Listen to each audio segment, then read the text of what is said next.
tous. Moi, ça fait 4 ans que je viens. Alors du coup, je me rappelle de la première édition où on avait le mot peur qui revenait beaucoup, les fintech font peur aux banques, etc. On a beaucoup fait de chemin depuis cette époque. On parle aujourd'hui d'alliance, des atouts des fintech. Et s'il y a un atout qu'on peut retenir, à part leur agilité, leur techno, c'est vraiment leur capacité à mettre le doigt sur des problèmes qui ont été longtemps ignorés par les banques. Et donc, avec Louis-Alexandre, on a fait cette petite étude auprès de jeunes, puisque Jam, c'est un média qui parle aux 15-25 ans. On a un format chatbot qui fait qu'en fait, on fait des petites discussions sur Messenger, on parle aux jeunes, etc. Et puis, comme c'est interactif, ça nous permet aussi de les questionner sur leurs pensées, sur leur vision des choses, etc. Donc, je fais une petite présentation rapide. Et donc, on mène des études pour les événements comme ça, et puis pour les marques et les institutionnels. Et là, on s'est dit qu'on allait faire un petit rapport sur la perception de la fintech par les jeunes. Alors, la première question qu'on s'est posée, c'est si le mot leur parlait. Fintech, est-ce que ça vous parle? Ça parle à 17% des jeunes, et plutôt les garçons et les 15-25 ans, ce qui est un peu logique parce que c'est sûr que les lycéens n'ont pas forcément encore fait d'études pour... Par contre, Monel, on peut remarquer que par rapport à 4% des Français, 17% des jeunes, c'est bien parce que ça fait une proportion de 4 fois supérieure. Donc, c'est quand même un point important à noter. Et que ça va en progressant, je pense. Alors en plus, les jeunes, quand même, c'est des early adopters d'un pan entier de la fintech qui est le paiement mobile. Et on leur a demandé récemment quel était le moyen qu'ils préféraient pour rembourser leurs potes. Alors quand même, le cash reste devant. Les RIB et les chèques, c'est un petit peu passé aux oubliettes. Et ces nouvelles solutions, elles sont en train de monter. Et on a fait un petit focus sur Paris, qui est quand même un petit peu la tendance... Les early adopters parmi les jeunes. Et en fait, à Paris, on a 40% des gens qui nous ont dit moi, j'utilise PayPal, Pumpkin, Lydia, et c'est vraiment le top pour rembourser mes amis. Et donc, il y a une vraie adoption en fait, de ces nouvelles fintech par les jeunes. Donc, ils sont assez décomplexés. On voit aussi, quand on leur demande s'ils préfèrent les banques traditionnelles ou les banques en ligne, il y en a quand même une bonne partie qui dit banque en ligne ou les deux, donc la moitié. Mais ce n'est pas pour autant qu'ils sont technophiles et qu'ils sont vraiment dans un futur super éloigné. Et donc, quand on a mené ces conversations sur les fintech, on leur a un petit peu parlé des innovations qu'ils ne connaissaient pas forcément, comme les robots advisors. Juste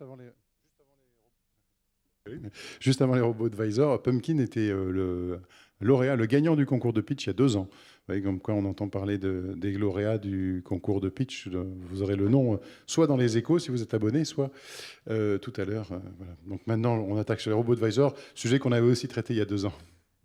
Voilà, donc peut-être que dans 2 ans, ils seront sur ces slides et qu'ils auront complètement pénétré le marché des 15-25.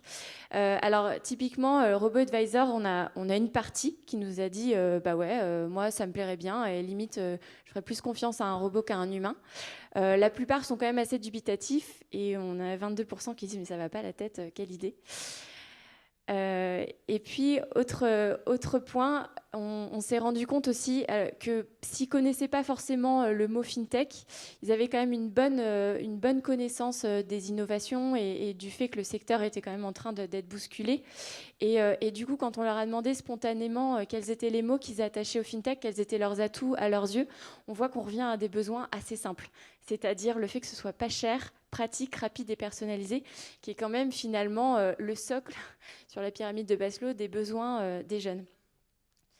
Et c'est pas forcément ce qu'ils retrouvent dans leur banque à eux, puisque quand on leur a demandé s'ils trouvaient que leur banque était bien adaptée, on a quand même une bonne partie qui est quand même très positive. Et ça, je pense que il faut le souligner, hein. Tout n'est pas à jeter.